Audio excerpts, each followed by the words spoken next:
compagnia dell'onorevole Compagnon che tra l'altro è appena approdato anche su Twitter, e a lui chiediamo subito quali saranno i tre temi più importanti su cui intende impegnarsi. Ma sicuramente tre temi è riduttivo, perché le difficoltà che l'Italia ha in questo momento richiede un impegno su più temi.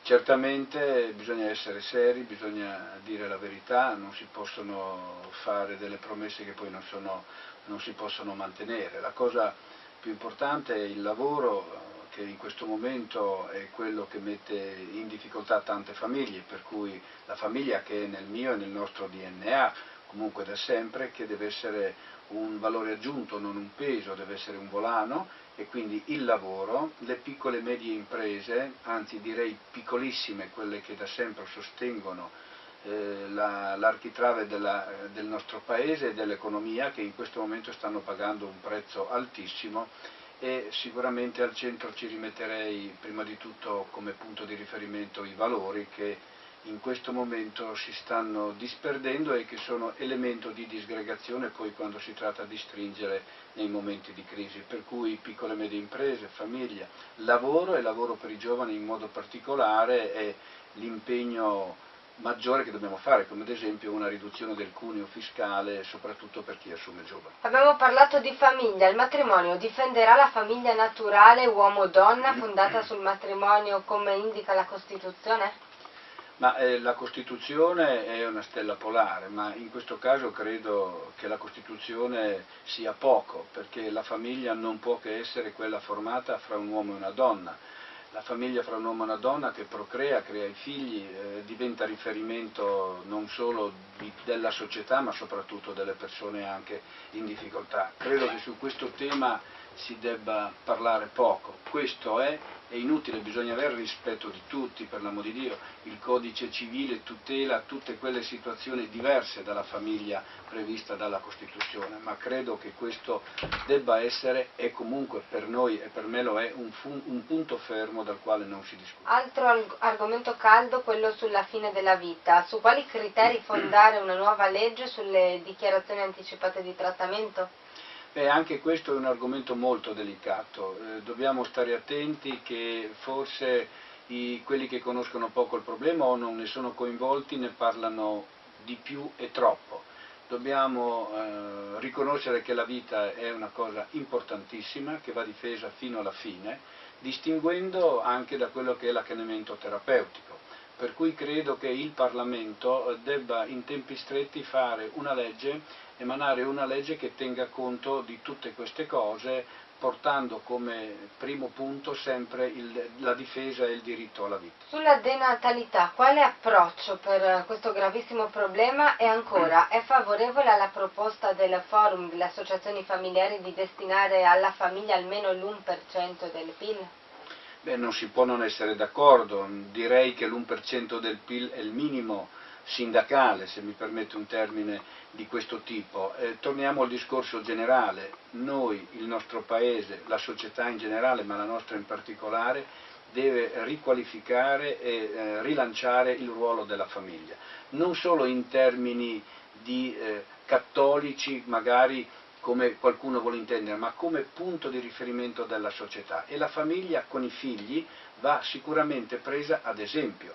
Noi abbiamo le difficoltà che abbiamo perché l'economia non regge, ma se noi aiutiamo e investiamo sulla famiglia, e sulla famiglia che ha figli, non solo con un punto del PIL, ma con l'introduzione del quoziente familiare, con la defiscalizzazione di tutte quelle che sono le spese per i figli, credo che daremo una risposta complessiva, al di là di tutto in termini economici, perché è la famiglia che può rilanciare, diciamo così, anche quella che è il consumo in quanto tale, che mette in moto anche l'economia. Però non possiamo far calare sulla famiglia tutti i pesi, le difficoltà della società, anzi dobbiamo estrapolarla dalle difficoltà e farla diventare elemento e volano di crescita. Secondo lei quale aspetto deve avere il sistema sanitario e il sistema di protezione sociale?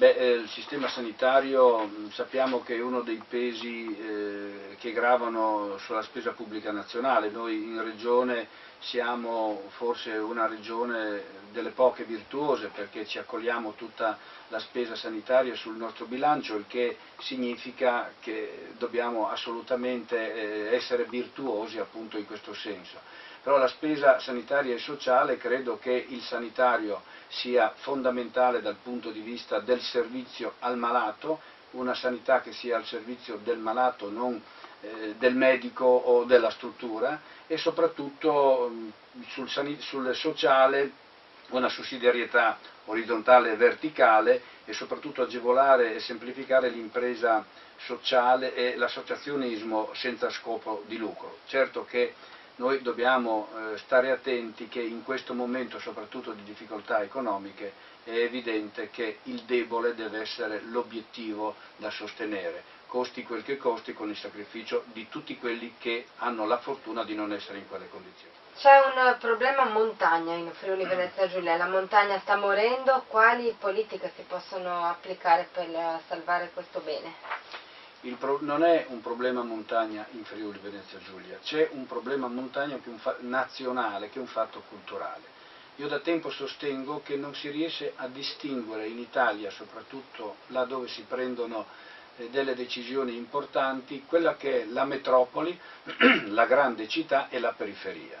L'Italia è fatta principalmente di periferia, un 80% del nostro territorio, e di questa periferia una stragrande maggioranza è la montagna, quindi la più debole, la più in difficoltà, e bisogna riprendere in mano tutte quelle proposte che sono state fatte da me e da altri per riqualificare i servizi alla montagna. Penso ai servizi di prima necessità, che in questo momento non esistono, e pensiamo che in montagna vivono le persone più anziane e più in difficoltà, perché i pochi giovani che ci sono ancora si muovono con le macchine, ma il resto sono persone che però, se non vengono aiutate, c'è il rischio di un depauperamento, per cui defiscalizzazione, aiutare a non avere le stesse imposizioni fiscali o di tassazione tutte le attività commerciali che sono al servizio di zone e di posti emarginati, perché di fatto sono emarginati. Per cui una legislazione che distingua le zone montane più disagiate dalle zone normali che hanno più servizi. E lì non si può fare un mero conto economico. Bisogna distinguere fra i costi che si possono ridurre là dove ci sono condizioni diverse e gli aiuti che comportano qualche costo in più, ma che danno un servizio alla persona, soprattutto a quella più disagiata e emarginata come quella della montagna. La specialità del Friuli Venezia Giulia va difesa, e se sì, con quali contenuti? Allora, va difesa comunque, perché la specialità in tutti questi anni, da quando esiste, 50 anni per la precisione, ha dimostrato che quando c'è buona politica e si usa la specialità per il bene comune, i risultati ci sono. Noi abbiamo tanti esempi, potremmo farli anche negli ultimi anni, ma partiamo dalla ricostruzione, da prima ancora, quando è nata la regione emarginata, regione principalmente rurale e contadina, che ha avuto uno sviluppo economico, e il terremoto, che ha dimostrato come la specialità, cioè la possibilità di fare le leggi, avere competenza primaria su alcuni settori, i servizi che sono stati dati e i risultati che si sono ottenuti. Per cui non è che bisogna inventarci qualcosa, la specialità, che potrebbe essere federalismo, che potrebbe essere decentramento, i termini sono relativi. La nostra specialità, che è frutto di una grande scelta intuitiva, intelligente dei nostri politici di quel periodo, deve continuare ad essere tale, con i decimi magari rinegoziabili, al servizio della nostra, delle parti più difficili che in questo momento stanno nella nostra regione, quindi lo sviluppo delle infrastrutture, il rilancio dell'impresa piccola e media, e soprattutto una presenza capillare nelle zone di grande difficoltà. La specialità alla fine è la capacità di usare i fondi pubblici nell'interesse di una regione che ha più difficoltà di altre. Lingue e culture del Friuli Venezia Giulia sono una risorsa e come eventualmente possono essere difese? Beh, lingua e cultura, la lingua, la cultura, le tradizioni, le nostre radici, ma dico nostre, ma in generale devono rimanere un riferimento, un esempio, perché se non ti aggrappi a quella che è la cultura, a quella che è la storia, a quelle che sono le nostre radici, difficilmente si va lontano. Cioè il passato deve servire per poter andare avanti più forti di prima, per cui vanno difese, tenendo conto che viviamo in un mondo globalizzato, dove ormai non si vive operativamente in un posto e non ci si muove per tutta la vita. I giovani vanno per il mondo, hanno bisogno di imparare e conoscere più lingue, l'inglese ormai è insufficiente rispetto a quello che richiede il mondo in generale. Però detto questo, credo che un popolo, se non difende la propria lingua, la propria cultura, le proprie tradizioni, si perde, e perdendo si perde di vista quelli che sono i riferimenti che fanno forte una società. E ci riportiamo e riconduciamo al discorso dell'inizio, cioè della famiglia, che deve saper coniugare all'inizio, assieme alle istituzioni, penso alla scuola, piuttosto che ad altre, coniugare tutta questa nuova situazione che si è creata, per cui lingua, specialità come diceva lei prima, cultura, storia, tradizione fa del nostro popolo un popolo che nei momenti di difficoltà, consapevole di tutto questo, può affrontare le difficoltà, diversamente diventa un popolo debole e quando si è deboli si soccombe e questo non va bene. Ma secondo lei come possono essere tutelate e difese? Ma ci sono già delle leggi che tutelano le lingue minori, diciamo che magari non sono rispettate al massimo e questo è un dato di fatto, ma qui non significa che non c'è volontà, la legge è stata fatta, quindi la volontà politica c'è, a farla rispettare c'è e quindi chi diventa o assume dei ruoli di responsabilità a livello nazionale e regionale deve non solo far rispettare le leggi che già ci sono, ma se è possibile cercare di migliorarle nell'interesse della salvaguardia della cultura, della storia e delle lingue della nostra regione. Abbiamo parlato di giovani, che cosa si può fare per favorire l'occupazione giovanile? Ma io l'ho detto prima in apertura, i giovani sono e sono sempre stati, non solo adesso, il futuro. Quando si è giovani tutti abbiamo avuto le nostre difficoltà, non esiste, o quantomeno esiste per pochi, la fortuna di essere giovani ed avere tutto e subito. Tutto e subito significa un posto di lavoro, la tranquillità. C'è una difficoltà oggettiva, soggettiva, che dipende da tante cose. Io credo che in questo momento però le difficoltà dei giovani siano in maniera esponenziale quelle che vanno difese di più. Dobbiamo saper rinnovare la nostra società, ma la società si rinnova creando le condizioni di portare i giovani ad esprimere il massimo delle loro potenzialità nel lavoro, ovviamente prima che di altre cose. Per cui la nostra proposta di una riduzione del cuneo fiscale per chi assume dei giovani è una proposta concreta che non richiede la ricerca esasperata di fondi, perché ogni scelta di questo tipo richiede una spesa. Se uno la fa deve anche capire se si può fare o no in un contesto di difficoltà come quello che ha l'Italia adesso, perché sentiamo che dicono togliamo l'IMU, vi restituiamo quello di prima, e diciamo a tutti che non serve più andare a lavorare, vi paghiamo lo stesso, è chiaro che sarebbero tutti contenti. Invece dire la verità agli italiani significa dire voglio fare questo e lo posso fare in questo modo. Il taglio del cuneo fiscale per l'assunzione dei giovani darebbe una grande risposta a quella fascia che è enorme di disoccupazione che riguarda il mondo giovanile. Io credo che questa sia una proposta, come dire, seria sicuramente, ma anche fattibile. Sempre in tema di giovani, adesso di bambini, è favorevole allo Ius Soli, quindi a dare la cittadinanza ai bambini che nascono anche da immigrati in Italia? Allora bisogna partire da lontano, i bambini non c'entrano perché i bambini sono sempre quelli che hanno meno colpe, perché vengono al mondo, perché gli adulti decidono di farli venire al mondo, poi magari si trovano in grande difficoltà. Noi dobbiamo guardare prima e mettere in sicurezza quello che è lo stato con gli immigrati, cioè gli immigrati che sono qui, che vengono in Italia, vengono per lavorare, guai se non ci fossero, hanno un lavoro. Le persone che sono regolari indubbiamente sono in una situazione come i nostri cittadini, quindi non c'è nessuna motivazione per impedire che ci sia la cittadinanza. Poi ci sono le situazioni un po' più delicate, quelle che vanno guardate dal punto di vista non solo legislativo, ma anche sociale e umanitario. Credo che un popolo debba anche dimostrare di avere queste capacità. Io ricordo sempre quando si parla di immigrazione, ricordo sempre quello che è stato una specie di mini esodo dei nostri emigranti nel mondo, che hanno fatto fortuna, alcuni altri meno, ma che seppur rispettando le leggi magari dure degli altri paesi hanno avuto la possibilità di inserirsi in quel mondo. Noi dobbiamo permettere anche a quelli che vengono in Italia a lavorare, perché hanno bisogno, certamente. Distinguiamo le persone per bene dalle persone che delinquono. Uno che delinque, immigrato italiano, va in carcere, o immigrato devono essere trattati come si trattano le persone che delinquono. Per cui poca demagogia anche qui, molta responsabilità, guardare quello che serve al Paese e guardare quello che serve umanamente anche alle persone. Costi della politica, che cosa manca da fare?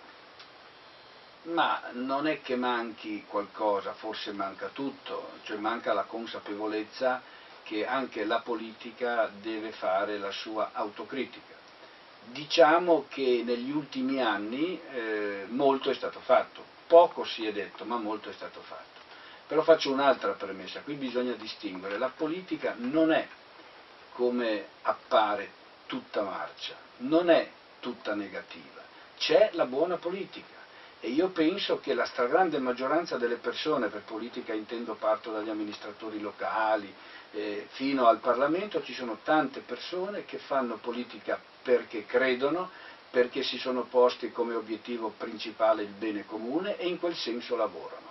Dopodiché è ovvio che se uno sbaglia, e cioè fa i propri interessi attraverso la politica, deve essere emarginato. Non possiamo però fare di tutta un'erba un fascio, bisogna imparare a distinguere, premiare o riconoscere la buona politica e esattamente emarginare la cattiva politica. E la politica è fatta dagli uomini e quindi sono i soggetti che solitamente sono virtuosi o sono delle persone che non vanno prese certo a riferimento. Ultimamente di esempi pessimi ne abbiamo visti, troppi di esempi pessimi. I primi segnali sono stati dati.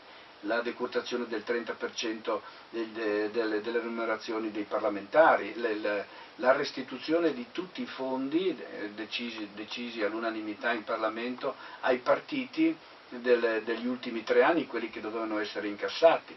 Però al di là di questo, la riduzione secondo me va fatta, come è stata fatta qui dei consiglieri regionali, anche la riduzione dei parlamentari, perché in effetti è un segnale, ma più che la riduzione che alla fine non risolverebbe è il comportamento, la serietà e l'onestà e la buona politica che devono emergere, perché nel momento in cui emergono questi, i costi della politica vanno a ridursi. Però c'è un altro costo della politica, questi sono i politici e l'apparato in sé, che va al di là del Parlamento o del Consiglio regionale.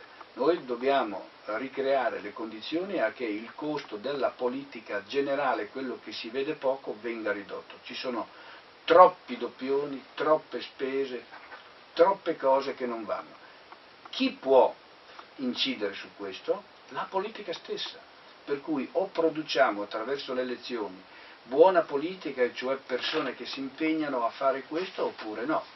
Io dico una cosa, mi sono impegnato personalmente, sono dispiaciuto del fatto che la riforma elettorale non abbia prodotto il taglio dei parlamentari, si sia fermata prima, e non abbia introdotto la preferenza, perché la preferenza dà la possibilità all'eletto di rispondere di quello che promette o di quello del quale si impegna con i cittadini. Io sono stato uno di quelli che ha votato più in dissenso ultimamente rispetto ai provvedimenti nazionali, perché non potevo votare provvedimenti che non erano in linea con gli impegni che avevo preso io con i cittadini, e credo che se mi ricapiterà la possibilità di tornare in Parlamento, il mio impegno non sarà nei confronti dei vertici nazionali, qualunque sia il governo, ma sarà nei confronti di tutto quell'elettorato che ho incontrato e al quale ho dato un messaggio di impegno su determinati temi. Quello sarà il mio impegno in Parlamento se dovessi tornare.